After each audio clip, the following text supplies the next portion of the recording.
Hey, what's up guys? JayzTwoCents here, and we are hanging out at CES 2015, bringing you some live coverage. And we are at the EVGA suite here at the Bellagio. Now, if you remember a couple weeks back, I did the Gigabyte Water Force review, and I had a suggestion for them.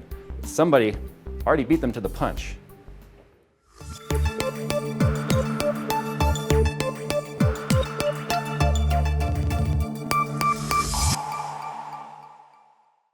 Now recently I did the review of the 970 SSC from EVGA. It had 6-phase power delivery and an overall higher clock than the standard SC model.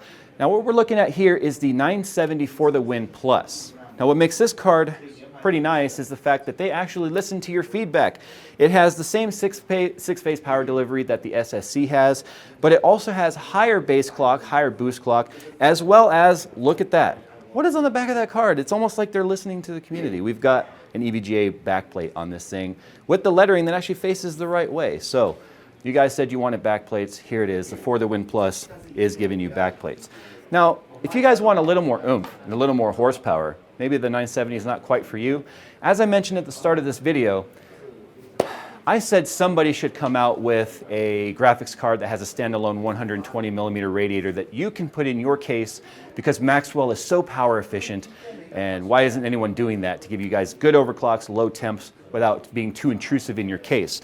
Well, what we've got over here is the EVGA 980. It's branded as Hydrocopper here. They're still working on the name, but basically we've got an all-in-one 120mm water cooler in here, as well as a base plate with an exhaust style fan on here, keeping the VRMs nice and cool.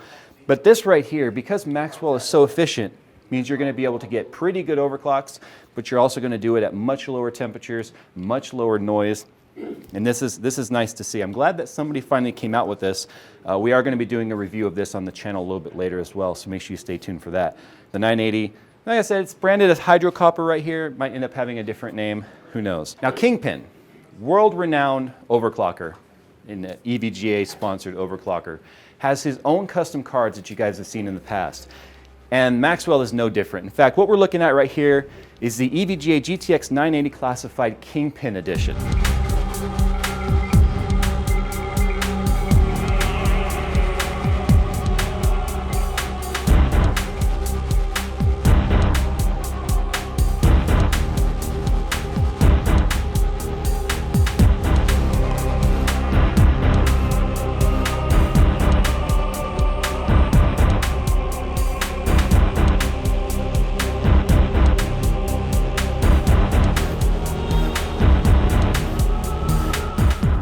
Now what makes this card extremely unique, has extra power delivery, 2 8-pin plus a 6-pin power, but it's got the EV bot on there, it's got a backplate, customizable RGB lighting, all metal cooler on the front here with a nice gunmetal design.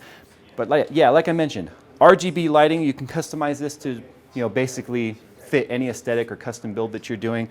But this card really is designed for LN2 and water cooling. So if you guys are willing to kind of rip open the card, put a water block on here, an LN2 block, you can get even higher overclocks. But what also makes this card interesting is the fact that it is designed with a single slot design.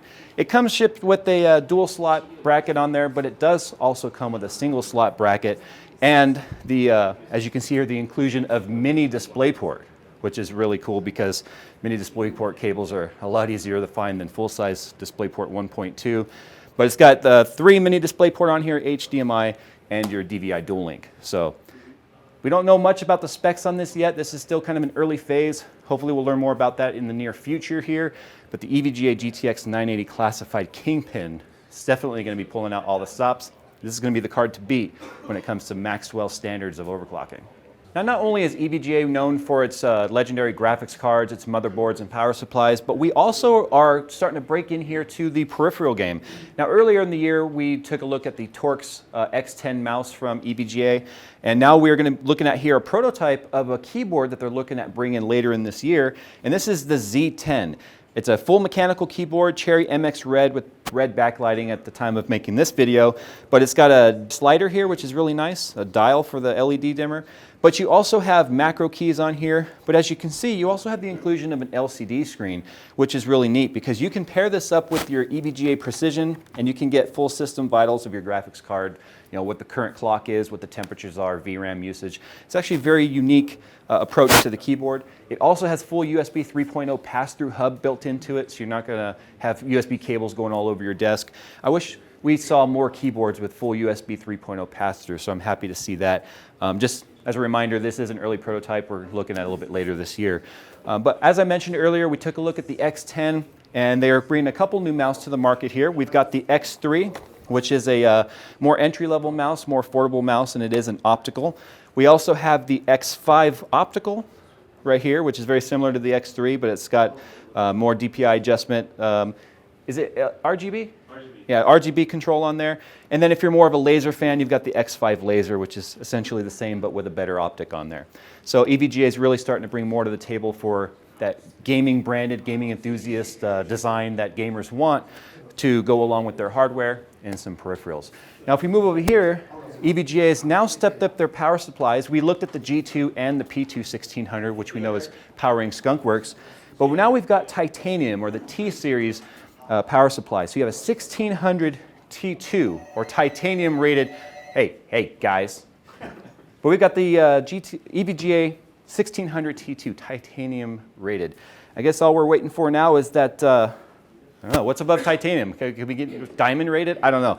EVGA is really starting to step up their game when it comes to power supplies. I've been running Skunkworks off my 1600, absolutely flawless, fully modular design. I really am happy with what they're doing.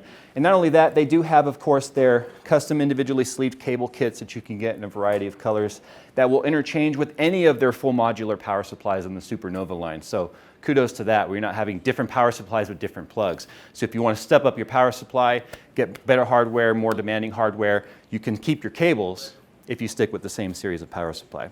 So guys, this has been JayzTwoCents CES 2015, taking a look at what EVGA is bringing to the table in 2015. You guys know I have a soft spot for EVGA. I've been buying from these guys for 10 years. Yeah, it's definitely a little bit of a fanboy thing. Don't tell me you wouldn't be here if you could be. All right, guys, make sure you follow for all of our coverage here at CES 2015. Once again, thank you to all of the subscribers who helped fundraise this trip. We did not take any sponsorship money from any companies for this trip. It was entirely funded by you guys. So make sure you go into the description, show some love for some of the other channels who helped support this trip. As always, thank you to Sennheiser for providing some additional microphones, because if the mic went down, we'd be kind of screwed. But anyway, guys, thanks for hanging out, and we'll see you in the next one.